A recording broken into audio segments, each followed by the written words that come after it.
Allô et re-bienvenue dans mon salon avec moi, Izzy, pour parler d'huile essentielle.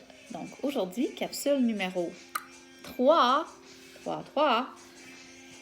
et on va parler d'une huile essentielle qui est une de mes préférées.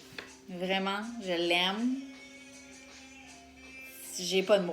C'est ma passion tellement que je l'aime. S'il y avait une piscine remplie de cette huile essentielle-là, je me baignerais dedans. Donc, j'ai parlé de la lavande. Yeah! C'est la plus connue, c'est la plus utilisée dans l'industrie cosmétique. C'est la reine. It's the queen des huiles essentielles. Franchement, on va lui donner ses lettres de noblesse. Et c'est un indispensable également. Donc, est-ce que vous saviez qu'il y avait 3 sortes de lavande disponibles sur le marché? What? Yes! Donc, il y a la lavande aspic, la lavandin et la lavande vraie, qu'on appelle aussi la lavande fine. Donc, elle a deux noms, mais moi, je vais me référer à lavande vraie. C'est toujours ce mot-là que j'utilise, mais sachez que c'est la même chose. Donc, la lavande aspic, on va commencer par celle-là. J'imagine que plusieurs ont haussé le sourcil puis de dire « C'est quoi ça, aspic? » C'est ça. C'est la moins connue, justement, mais elle est quand même très intéressante. Elle a des propriétés antiseptiques. Vraiment, vraiment intéressant. Elle a un pouvoir cicatrisant exceptionnel. Donc, pour les brûlures, les coupures, les plaies, même pour les piqûres d'insectes, c'est vraiment une indispensable à avoir l'été, quand on fait du camping, par exemple, puisque c'est bon pour les piqûres d'insectes, c'est bien d'avoir sous la main. Elle est aussi désinfectante, donc elle va désinfecter justement les petites coupures, les blessures. Au niveau de l'odeur, je vous dirais, c'est quand même doux, beaucoup fleuri, mais aussi camphré. Donc, c'est quand même aussi assez strong, assez fort comme odeur. Fait que voilà, la lavande aspic. Ensuite, on a le lavandin. Le lavandin, en fait, c'est un hybride. Donc, c'est un hybride entre la lavande fine et la lavande aspic. Donc, voilà. Et c'est surtout le lavandin qu'on va retrouver dans les produits cosmétiques. Puisque c'est un hybride, il coûte beaucoup moins cher à produire. Donc, les compagnies cosmétiques vont l'utiliser beaucoup, le lavandin. Parce que la lavande vraie est un petit peu plus dispendieuse. Mais ça a les mêmes propriétés, presque la même odeur aussi que la lavande vraie. Donc, elle a un parfum, oui. Elle a un parfum un peu moins raffiné, selon moi, que la lavande vraie, mais c'est à s'y méprendre pour ceux qui ont le nez un peu moins fin que le mien. C'est apaisant, la lavande, c'est relaxant. Donc, comme je vous disais, elle a les propriétés aussi, le lavandin. Puis, puisqu'elle est moins chère, on peut l'utiliser à profusion. Donc, la lavande en diffusion plus. On peut aussi l'utiliser dans les fabrications de produits corporels, donc dans les crèmes, dans les beurres, dans les baumes à lèvres. On peut l'utiliser aussi dans les produits pour le visage.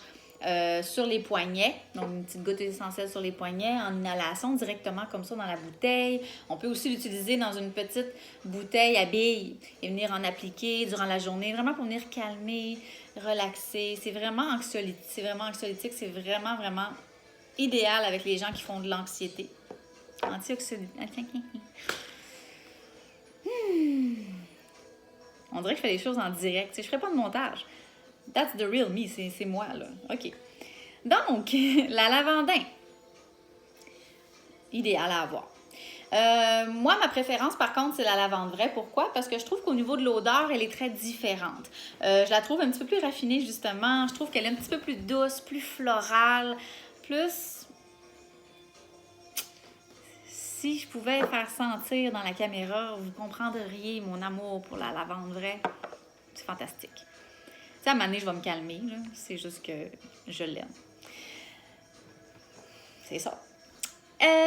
Apaisante. Franchement, apaisante. Peut traiter toutes les situations de stress. Donc, c'est vraiment un indispensable à avoir ces temps-ci. Dès qu'on commence à sentir le stress, qu'on commence à sentir de la tension, de l'anxiété qui se développe, la lavande va vraiment venir nous aider avec ça. Ça devient notre meilleur ami. C'est vraiment fantastique pour l'avoir essayé dans plusieurs situations et circonstances dans la vie. Je vous dis qu'à chaque fois, ça fonctionne. C'est puissant, les huiles essentielles. Ça ne remplace pas des médicaments, par contre. Mais c'est un bon ajout dans notre quotidien. Voilà. Elle est sédative, donc ça va aider aussi à retrouver le sommeil. Donc, pour ceux qui font de l'insomnie aussi, ça va aider à calmer et à s'endormir finalement. Voilà. Prise à l'interne également. Oui, une petite goutte de lavande sublinguale, donc en dessous de la langue, surtout en crise, comme une grosse crise d'anxiété qu'on ne sait plus quoi faire, ça fonctionne super bien. Personnellement, je ne l'ai jamais essayé, mais je connais des gens qui l'ont essayé, ça fonctionne vraiment, vraiment bien. C'est sûr que ça ne goûte pas super bon, mais ça ne reste pas longtemps dans la bouche, le goût. Mais apparemment, c'est super quick, donc ça vient vraiment calmer la crise d'anxiété. On peut faire aussi un embaumement vivant, donc de l'huile essentielle de lavande à la grandeur du corps. On s'enroule dans une couverture, dans un burrito, et on laisse agir la puissance des huiles essentielles. Moi, je l'ai déjà essayé. L'embaumement vivant, je le fais souvent. Sommeil profond, garanti, je vous le dis. Voilà, je pense que j'ai fait le tour parce que là, je m'emballe, mais je pourrais vous en parler pendant genre 14 heures. Combien j'aime la lavande. Donc, c'est un must à avoir dans sa trousse d'huile essentielle, la lavande.